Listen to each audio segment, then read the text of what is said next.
बिस्मिल्लाहिर्रहमानिर्रहीम। आज 5 अक्टूबर 2023। सोन क्लास 5वीं हुंद। सन किताब कोशर। सोन मजमून हैरत। मुख्तलिफ मजहब के लूकन मुख्तलिफ पन त्यौहार आसान। यथ पे पतम लट पोर ईद मुसलमान हुंद बोड़ त्यौहार, मजहबी त्यौहार। इथे पे सान हिंद बायन हंद वारिया त्यौहार। तिमो मन यथ नाव हैरत। अथ मुतलिक पढ़न अम दह क्या सन बट बई करान, कित पे मनावान पान वन खुशी हुंद दह। सही सोन सबक। करो तुम किताब पेज नंबर 65। अत मन पेट कनी लिखित हैरत।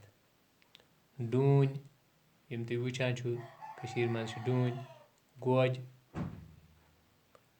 फुटरविव डून फुटरावनस वनान, पूजा यम करान इबादत, पंचा गई यथ 50 वनान, सिन यानी ये खेवान बत सत सिन, मुबारक करन मुबारक लिखित, यखन यह अक सिनुक नाव यथ मज दोद त्रावान। ज्योति, इशफाक, वीरजी तो सबा यम त्रे पान वन यस या दोस्त कमरस मज टीवी वुचान। ज्योति हंज मम्मी यवान सारने बापर डून हेथ, यानी अमन ये बोड़ दह अम दह डून बगरावान। मम्मी हतो यह मम्मी वनान अमन हतो गोड फुटरविव डून तो खियो किन बह दिमो गोज कड़ित। वीरजी आहनी आंटी च दी मे टीवी वुचनस लुत्फ आमुत। ज्योति चहा सिर्फ यह छोटा भीम वुचनच कल, सारी फुटरविव पन पन डून। सारी डून फुटरावान तो गोज खेवान। मम्मी वुच तो क्या गो जान, पन कम पज पन्नो अथो करन। आवा समझ। यह वनित सह कमर मज नेरान। इशफाक यम डून क्याज अदर। वीरजी यम हा छक वजनय मत वारियाहन दोहन, अम दह यम डून वजविथ खेवान।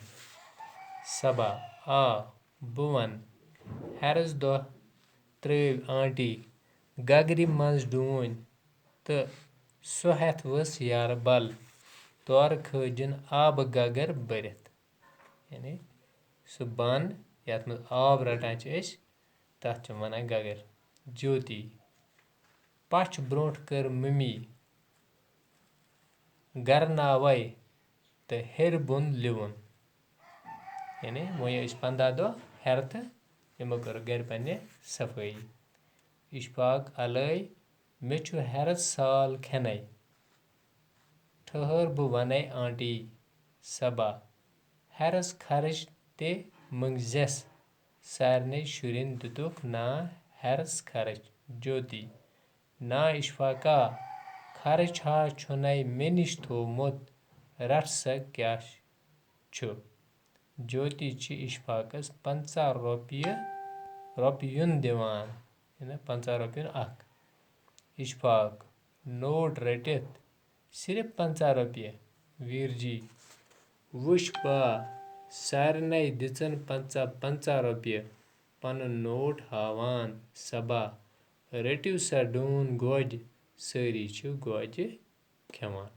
आज परो यूति ओत समझ कि अम दह डून फुटरावान, अम अदर आसान, अम अख अक सुंद गर गसान, अम अम दह अख अकिस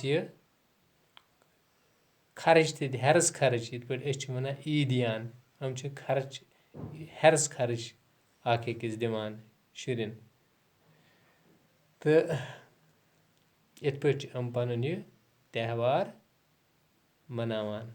अम ब्रोह क्या कोरुक यमो तह पढ़ो आइंदा।